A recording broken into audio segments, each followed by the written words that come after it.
Hi friends, in our time together today, I'd like to introduce the Kerry Busker Low D. Now, this is a redesigned model of an older whistle the folks at Kerry Whistles had made. And I think it was a number of months ago, Phil Hardy of Kerry Whistles put out a video that said that they redesigned the Busker and now I wanted to introduce this. Now I've not had the Busker long. However, I just saw a video that the folks at Kerry Whistles released a couple of weeks ago that said that they're not going to continue making the Busker Low D and that they have a few left. So if this is really what you want, then you'll need to contact them. So anyway, I wanted to introduce it to you. It's an all-metal whistle, and so that means you're going to have to deal with some clogging issues in the head, but it plays very nicely. A couple of things about the whistle. I am amazed at how beautifully it plays and easily bottom to top. Here's a scale.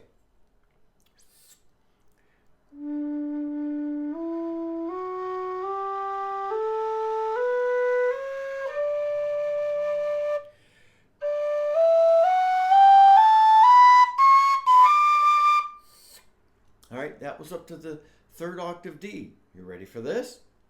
Starting on the third octave D. That's way out of tune, but the third octave E.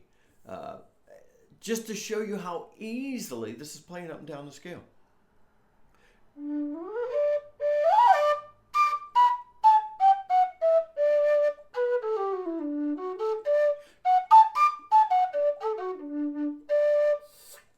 So it's lovely. It plays in tune. You can play it sort of quietly. This is not really made as a quiet whistle. The Busker, think of the name Busker and what a busker does standing outside playing, and you get the kind of thing that the folks at Kerry Whistles intended for this.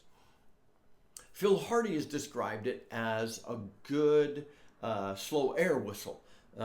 He said because it's got a shorter airway, quite wide and narrow airway. I don't even know if you can, there you go, you could see that. But it's not massive back pressure so that I feel like I'm fighting it. It plays easily, but it's got enough pressure that I can be expressive with the whistle that I think is really nice. You can control the volume some. It's pretty consistent top to bottom. You could play it faster or slower. I think they designed it for you to play it slower. So I want to I'll do a couple of things.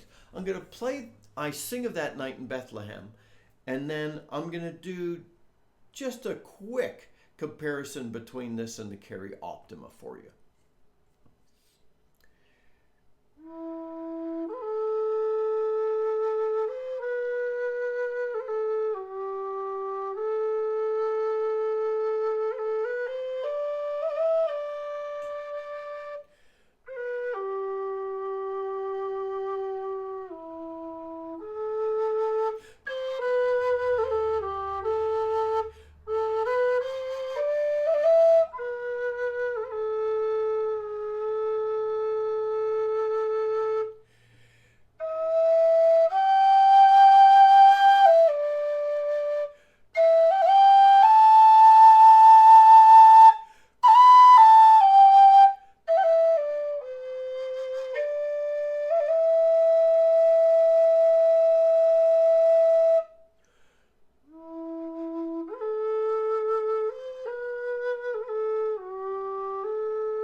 All right, plays nicely. I think you noticed that little bit of grit in the tone that the folks at Kerry like to add to their whistles.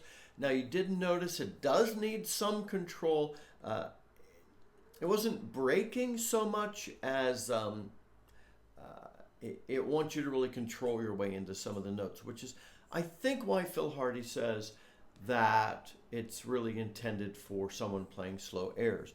One quick thing, physically, the holes on the busker are pretty. I'm going to hold the Optima. This is the Optima. The Optima, the top holes are about the same as the busker. But when you get to the bottom holes, the busker, a little more separation between the fourth and fifth. The fifth and sixth are a little closer on the busker than on the Optima.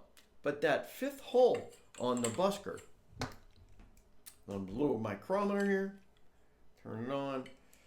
That on the Optima, that fifth hole is like 11 millimeters. On the busker, you're like a little over 12 and a half. So that's like almost half an inch on that hole. So definitely at least modified Piper's grip, if not Piper's grip. So I want to do a quick comparison between these two. So I think I'll just do a scale.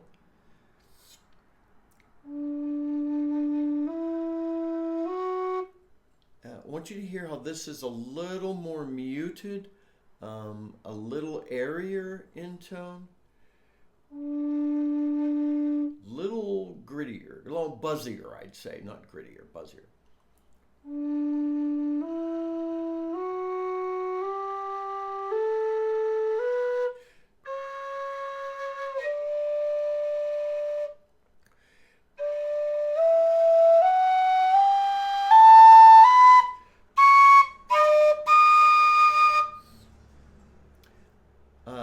Definitely more muted in its tone. All right, now the busker, same scale.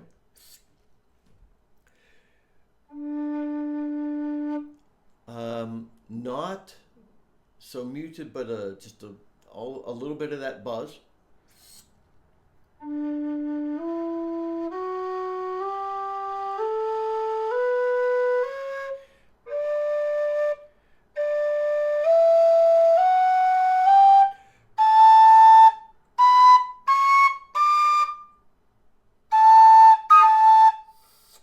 Now I do have to work at my breath pressure on the second octave A to ensure I'm not drawing slightly flat, but it plays beautifully in tune top to bottom.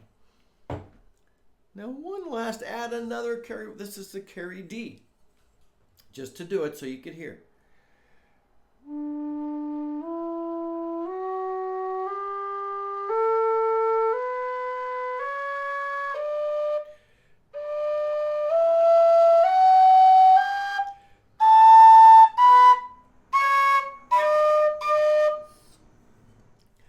The Kerry D doesn't play as freely top to bottom as the Optima.